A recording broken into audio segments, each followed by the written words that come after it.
pa ke mangin ni sagia secretary KCK kun official number ni ki tua nu thing cha ado le hun e mat sakde pastor ke silun EOC hi kun pensioner sak cha hon giano mane le amau phung yek bi den ado le treasurer pa from treasurer pa le lang chen treasurer KCK ya board of tank pa ginaga ya Matthew he jing chui mandidan hala chon tun masa penen pathian ko ma ki kol sanna ne tin opening prayer de nu lam boi bak sam he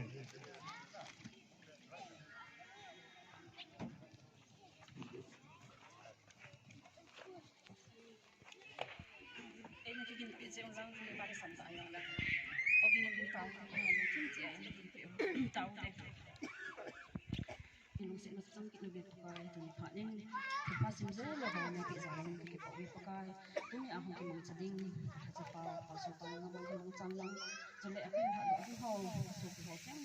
ma ho do si yo na ma na sum che wa na ma na hin ka kem hon pi te ka ni bin pa kai na ma la ne pi ho pa tan pi ho ko se nang ma ko na ka mu he di ka he them the wa pa kai ngin nang ma ne ke tho pi ke an lang cho la pa kai e ji ke si ke a lam kai ho hang rong chi program go ha zo si yong pa kai da ma na pi a ha na chi na pi a da ma pa ho han gon thi jang jong am ho jan na mi lo pi ka thang ve pa kai to ne pha na ki pa ba pa khen ge wa na man ka la wa ma ka ki di wa ke ma ha lo na sang jong len chi na chu eng lo ha da pa kai su na ang ka ta o he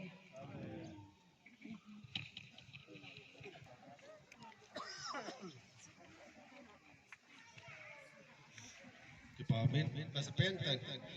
Dabang Phat Phalo Pita ay Musawa Patin Tangwan Mandang Jule Tungi Ilawa Kung La Phat Phat Dangazong Kung Hat Dom Baga Ato Azia Boy Centration Sapa Hongin Tinglen Sibda Major Kindeler Sapa Hin Tinglen apa Eho Pastor Sapa Hin mula pa ukal so ilama ko na tingle KCK Jesus sab tingle piho bon chong advisor jile salam kan ko jibin he duni thil hi so na pana hi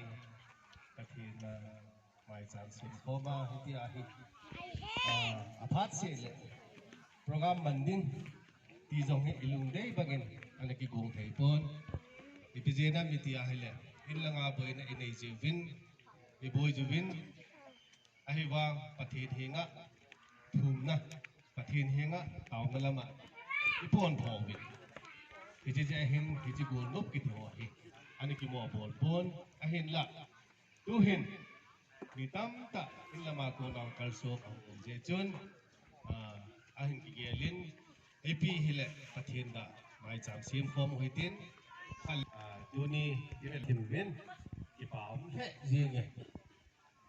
chating le tuni phat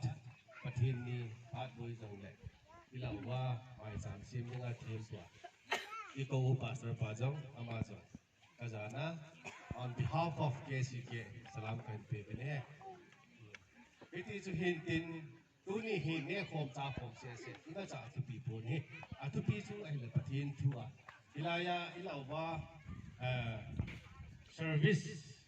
chai trading a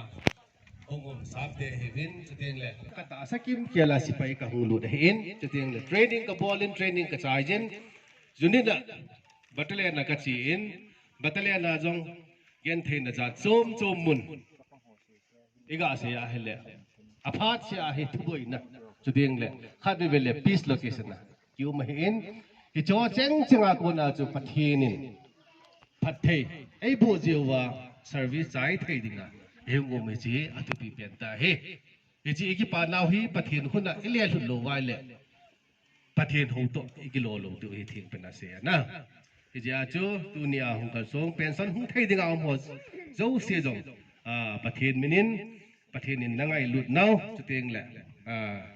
lalung set naw hi na su be lo dingin tem na kan nei ki ni he adang ma zo se na chung cheu ba ang kal som zo se chunga các cái bạn na à chạy nan cần phồng nôm mê cái mà phát cái chân chui tan tê Morning. Welcome. Tatap chang bon.